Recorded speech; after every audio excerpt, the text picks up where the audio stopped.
A secret was buried after her death, buried deep in silence and time.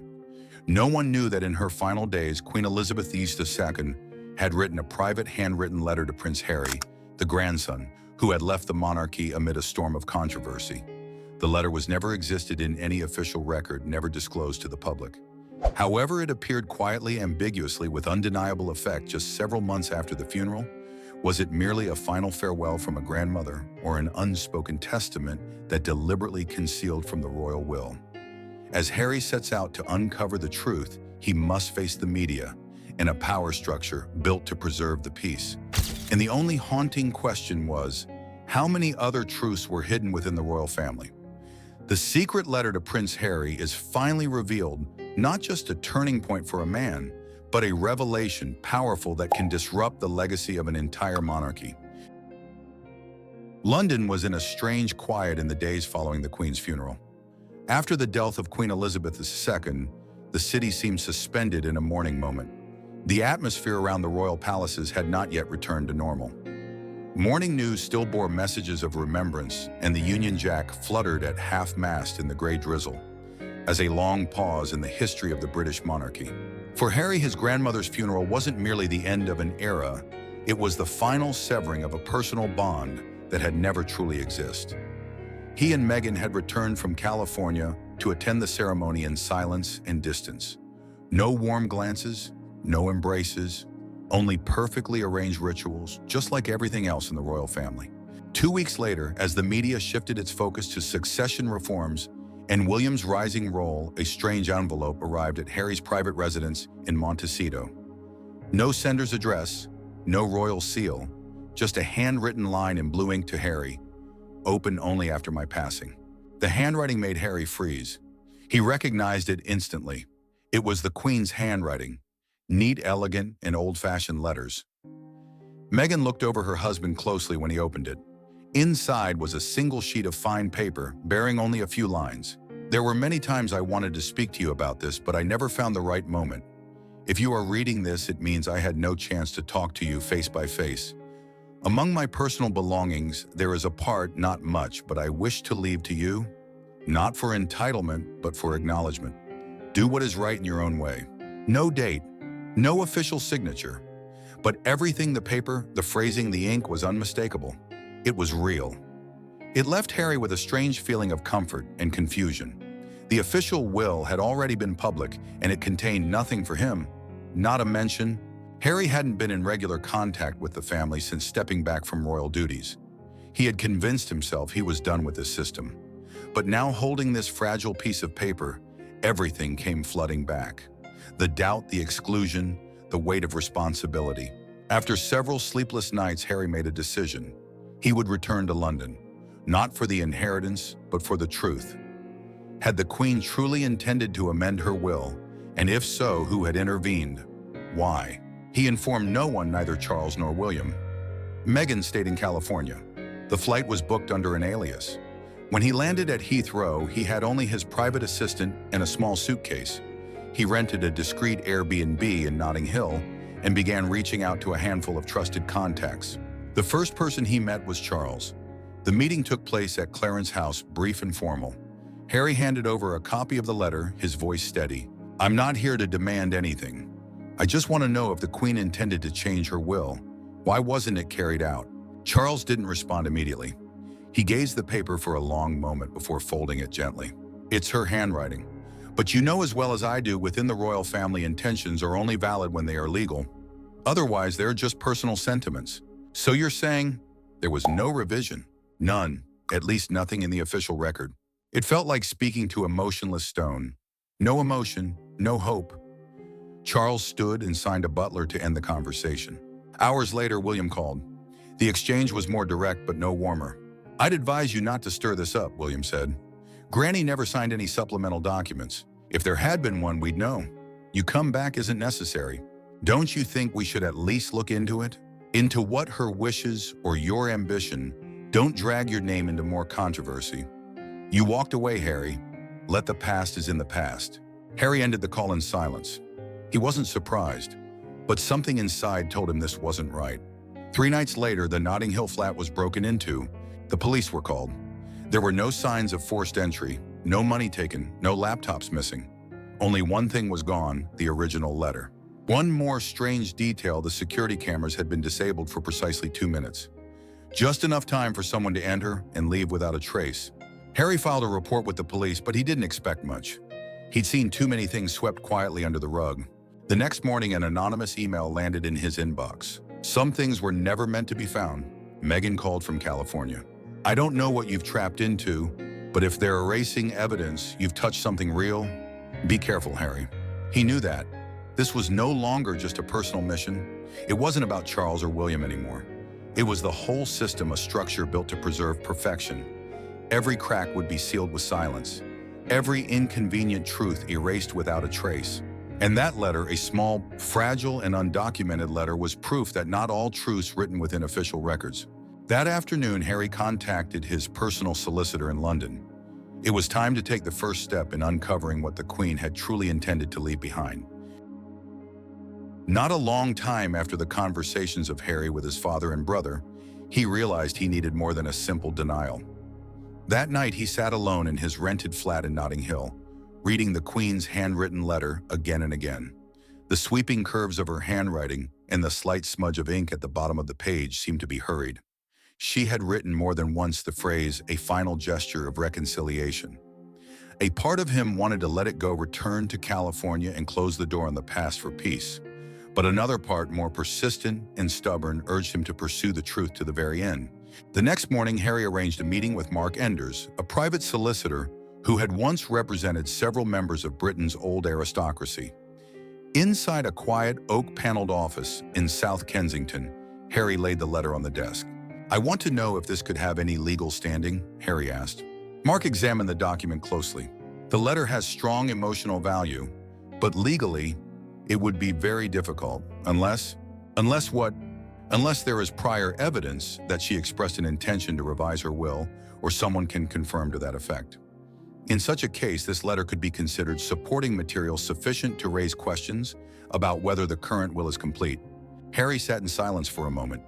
Then he recalled someone, Mary Grant, the Queen's former private secretary, who had served her for more than 3 decades. She had retired and was now living quietly in Bath. Also in this afternoon, Harry and Mark made the trip to visit her.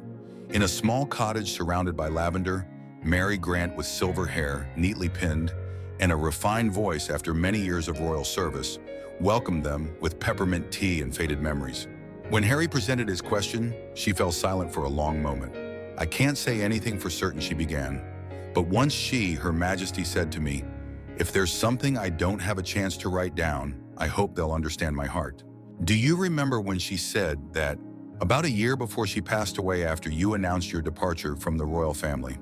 She was deeply saddened, but she understood.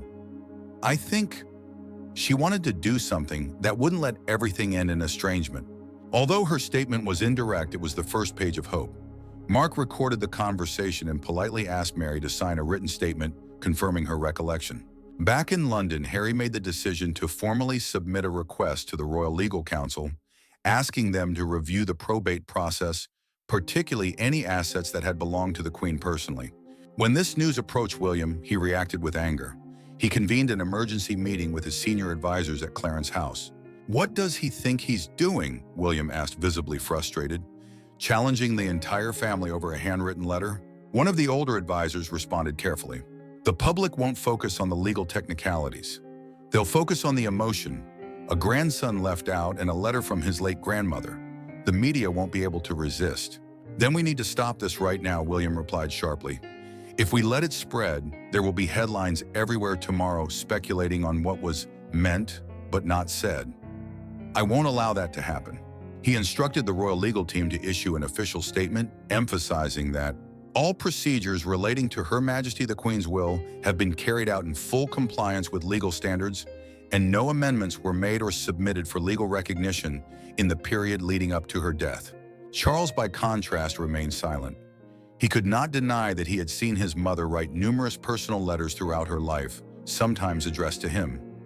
Though he spoke no words of doubt, he privately began to wonder, had everything truly been left as she wanted? Meanwhile, Harry was beginning to aware about the political impacts of his action. He understood that his actions were now affecting not only family ties, but the public image of the monarchy itself. One afternoon, he received a call from Meghan. "You're playing with fire, Harry. They won't let this go. I know why you're doing this, but I also know what they're possible. Make sure you have something solid." Harry responded quietly, "I'm not doing this to win Meghan. I just want to know once in my life that I wasn't written out of the story." That evening, an anonymous message appeared in Mark's inbox. It contained only a single line. "I once saw the Queen write a letter to Henry. Meet me at the British Library Reading Room Level 3, 3 p.m. tomorrow." The Sentinel, an independent newspaper based in London, was the first to pose the question, could there be a second will that was never made public? Though the article made no direct mention of Prince Harry, it referred to a royal family member seeking access to unaccounted-for personal assets. The story spread rapidly and prompted a wave of public speculation. In response, William convened an emergency meeting at his private office, bringing both the palace's legal and communications advisors. He slammed the newspaper onto the table. "We need to shut this down immediately. This story will turn into a full-blown crisis." One advisor suggested issuing a public denial. "Sir, if you confirm that no such will exists, the press will have little to pursue." William agreed. This afternoon, the palace released a brief official statement. "We confirm that the will made public following the passing of Her Majesty the Queen is the sole document with legal standing. No additional testamentary papers exist." Meanwhile, Harry and Mark continued their efforts to gather evidence. Through a secure channel, they were contacted by Nicholas Dean, a retired royal solicitor who had served during the early 2000s. He shared a crucial detail: the Queen had a habit of writing personal letters to family members. She believed it was the only way to express genuine emotion, that free from the constraints of protocol. "I saw her write to both Charles and William in this way." Back in California, Meghan remained physically distant but closely involved. During a call that lasted nearly an hour, she warned Harry, "Do you really think they'll give you a break? They made you lose everything once. Do you honestly believe the truth alone will be enough?" Harry remained silent. He knew she wasn't wrong, but deep down he felt he had the right to hear one final message from the woman who had always been more than just the sovereign, his grandmother. Meanwhile, the Royal Legal Council responded to Mark's inquiries. Their reply dismissed all current claims and promised a more formal response within 2 weeks. Tensions escalated further when an anonymous Twitter account released a partial image of what appeared to be the Queen's handwritten letter. It matched the copy Harry possessed. Though unverified, the leak triggered renewed public suspicion was something being concealed. In an effort to regain control of the narrative, William agreed to appear on a televised program. Without directly naming Harry, he delivered a pointed message. "There are moments when silence is an expression of loyalty to those who have passed. My grandmother, the Queen, was a woman of discipline. She believed in the institution of monarchy. We must honor that belief." That same evening, Harry received an email from Lydia Brown, a journalist with The Guardian. She requested a confidential meeting. They met at a small cafe in Bloomsbury where Lydia handed him a thin folder. "I found something strange. In June, the Queen took a discreet trip to Balmoral. It wasn't listed on any official schedule. The only person accompanying her was a personal aide, Thomas Ryle. He resigned afterward." Harry wrote down the name. Another missing piece had surfaced. Within the palace, fractures were beginning to form. Charles, a person who was usually considered discreet and reserved, now quietly instructed his team to re-examine private archival materials. One senior advisor objected. "Sir, doing so could be perceived as an admission that there's something hidden." Charles replied calmly, "I only want to ensure that nothing was overlooked." William recognized his father's hesitation and began to be impatient. During a private meeting, he confronted Charles directly. "If you don't take a firm stance, this will spiral out of control. I can't let a private promise, whether it even existed or not, undermine the integrity of the monarchy." Charles responded only with measured conviction. Sometimes the right things do not align with convenient ones.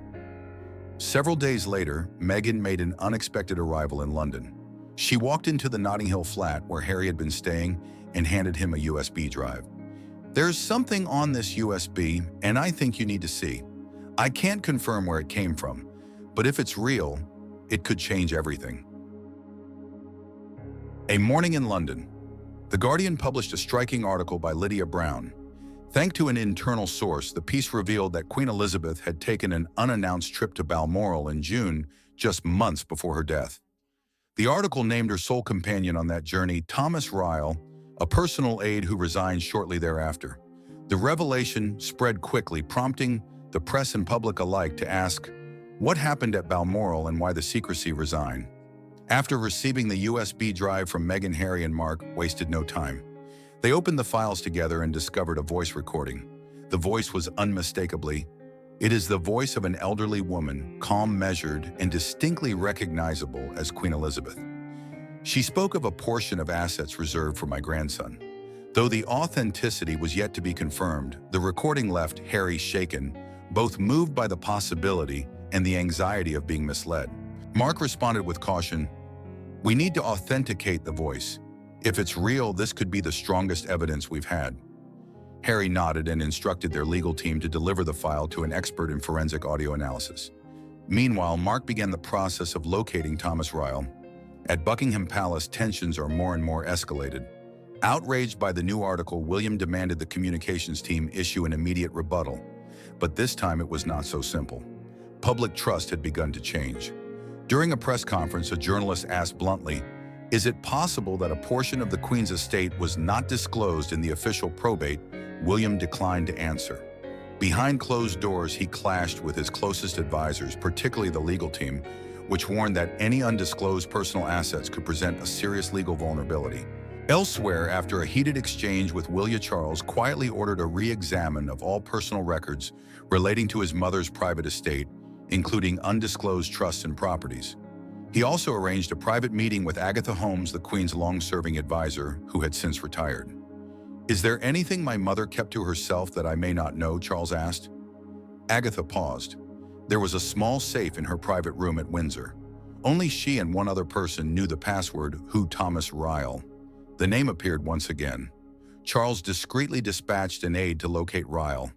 At the same time, Mark succeeded in arranging a meeting with Ryle at a small tea room on the outskirts of London. The man appeared, his eyes tired and sunken. After a few polite exchanges, Mark asked directly, "You were the only person who accompanied Her Majesty to Balmoral in June. We need to know, was the trip related to Harry?" Ryle remained silent for a long moment, then spoke. "She didn't say it outright, but I could sense it. Before we left, she spent hours writing by hand. She brought along a small leather case. I was told not to open it." "Do you know where it is now?" Ryle shook his head. "She told me that if anything ever happened, I had to remain silent. I've kept that promise until now." Mark thanked him and left with a fragile hope. If the leather case still existed, it might contain the original letter or something even more. Upon hearing the news, Harry returned to Windsor to locate the safe. Charles allows with one condition: no media, no press. The search would proceed in absolute discretion. The safe was opened quietly after Ryle agreed to provide the password. Inside was the leather case he had described. Within it was a collection of handwritten letters. Most were personal notes addressed to the Queen's grandchildren. Among them was one labeled Henry, Harry's given name. Its contents matched the copy Harry had held all along, nearly word for word. Charles held the letter with a trembling hand. William stood in silence, unable to speak. No one knew how to respond. After a long pause, Charles said softly, "So it's real. We may need to honor this, if only quietly." 4 days after The Guardian published Lydia Brown's report, every major news outlet turned its attention toward the palace. From CNN to the BBC and even Asian media agencies, questions swirled around. A portion of the inheritance deliberately forgotten. Within 48 hours, the hashtag #NotYourForgotten letter had become a global trending topic. Under growing pressure, William was forced to hold a press conference at Clarence House. He appeared before the cameras with a tense but composed expression. "We understand the emotions that the public is expressing," he stated. "But let me emphasize again, there has been no breach of legal procedure. All of Her Majesty the Queen's assets were processed transparently and legally." Notably, he made no mention of the letter. Meanwhile, Harry and Mark received a call from an anonymous source who claimed to be part of the palace's internal archives team. The meeting took place in a small chapel in Richmond. The man arrived carrying a small wooden box. Inside was the original handwritten letter, sealed with the Queen's personal red wax stamp, and bearing her clear signature. "She told me to give this to you," the man whispered, "if things ever began to drift off course. I've kept it for many years, but I believe the time has come." Harry clenched his fists. The original letter was now in his possession. Mark immediately began the process of legal authentication. A handwriting expert confirmed the document's authenticity. The ink, paper, and penmanship matched the Queen's style and the time frame of her final months. The letter was legally admissible as supporting evidence. Within the royal household, Charles found himself at a crossroads. Some advisors urged silence. Others proposed a private family meeting with Harry to resolve the matter internally. Charles chose the latter. The meeting was held in secret at Windsor Castle, a residence that long favored by the late Queen. In a warm room overlooking the autumn gardens, Charles sat between his two sons. "I don't deny the letter is real," he said slowly, "but we must distinguish between emotional intent and legal obligation." Harry interrupted him. "I'm not trying to undo anything. I just want the truth. She thought of me. That's the only thing that makes me feel like I still belong to this family." William remained silent. At last he spoke quietly. "If Father chooses to honor her private wish, I won't oppose it as long as it doesn't escalate into a public battle." 3 days later, a private transfer appeared in Harry's personal bank account.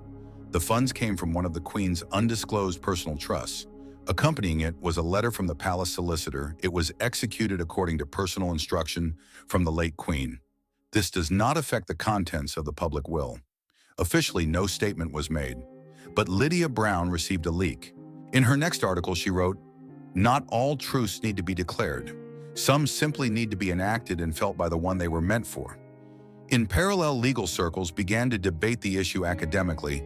Could a personal letter be considered a form of codicil to a will? British media explored the topic as a unique case regarding the legal standing of extra-testamentary documents.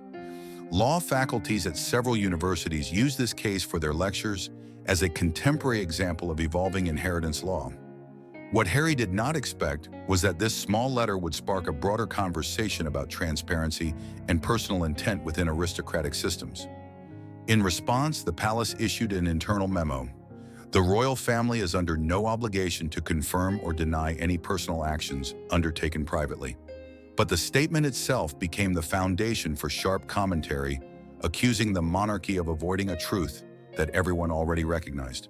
In a leaked journal entry from a former senior advisor to the Queen, one sentence stood out: "Harry may have walked outside the system, but his grandmother never withdrew her affection from him." That letter was her final proof. Harry read the passage one windy afternoon at the Berkshire estate. Meghan sat silently beside him. She didn't need to say anything, he understood. This story was never about victory, just being heard and being understood. On his desk, the original letter was now framed behind glass. Beside it lay a manuscript he had been writing, still unfinished, Silent Legacy. As the waves of public scrutiny began to subside, Harry chose to escape the media spotlight and temporarily moved into a modest country estate in Berkshire. He needed time, as Meghan once described, time to name the things he never had a chance to say aloud. Life in Berkshire was unusually quiet, as though the turbulence of the past years just a passing storm that had left its mark but no longer carried its weight. Harry began walking with the dogs along misty dirt paths that ran through open fields. He spent his afternoons reading and occasionally writing, not for publication, but as a form of healing and a way to preserve an honest version of all that had taken place. One rainy afternoon, Mark visited him with a final folder of legal documents. "Everything's ended now," he said. "No one is disputing anything. There will be no further action and no public statement." Harry gave a small nod and glanced out toward the gray, fog-covered meadow. "That's enough," he whispered. A week later, Harry received a parcel sent from Clarence House, no sender's name, only the words, "For your own memory." Inside was a short, handwritten note from Charles. "There are things that need not be spoken, yet still deserve to be sent. Thank you for not exaggerating this into a war. I believe your grandmother would rest peacefully." Harry folded the note gently and placed it inside a wooden box beside a small altar, where he kept her photograph. Elsewhere, William continued his royal duties, his schedule as full as ever. Yet during an end-of-year speech, he unexpectedly added a closing sentence not found in the original script. "Families are never perfect, but they are the medicines for all our inner hurts. The remark drew attention. No names were mentioned, but global audiences understood a silent reconciliation had taken place. In the final months of the year, Charles began appearing less frequently in public. He spent more time at Sandringham, the Queen's favored retreat during winter. According to a close confidant, he often carried a copy of his mother's letter and preserved behind glass. Sometimes he told his secretary a handwritten letter can soften an entire chapter of history. Outside the palace, the media gradually shifted focus to other stories. Yet Lydia Brown, the journalist who had followed the saga from the beginning, kept her promise to Harry: no interviews, no exposés, no sensationalist headlines. Instead, she published one final reflection in The Observer. There were no statements, no trials, no tears on camera. But the story of Harry, a forgotten letter, and a fractured affection, gently reopened, has forced the monarchy to confront one essential truth. Not all truths must be declared, but all truths in one form or another deserve to be acknowledged. In a rare interview with an American magazine, Meghan simply said, "I think she knew that despite being spoken or not, love always exists." In January, snow fell thick over Berkshire. Harry hosted a quiet dinner for some friends and his family. He raised a glass, made no mention of the past, but during a second pour, he looked at Meghan and said, "Perhaps we'll never truly belong there, but this time I don't feel left behind." Meghan smiled. It was the first time she had heard him say those words with pleasure. 1 week later, Harry returned to editing the unfinished manuscript. He retitled it Silent Legacy and added a final chapter. The letter wasn't merely part of an inheritance. It was a last message, a wordless apology from a grandmother who had chosen love but was bound by duty. Standing by the window of the cottage, Harry held a faded black and white photograph, himself as a child sitting on the Queen's lap. His vision blurred, not from tears, but from the end in which everything had finally settled into its place. There were no winners, no losers, only an old chapter finally brought to its appropriate close.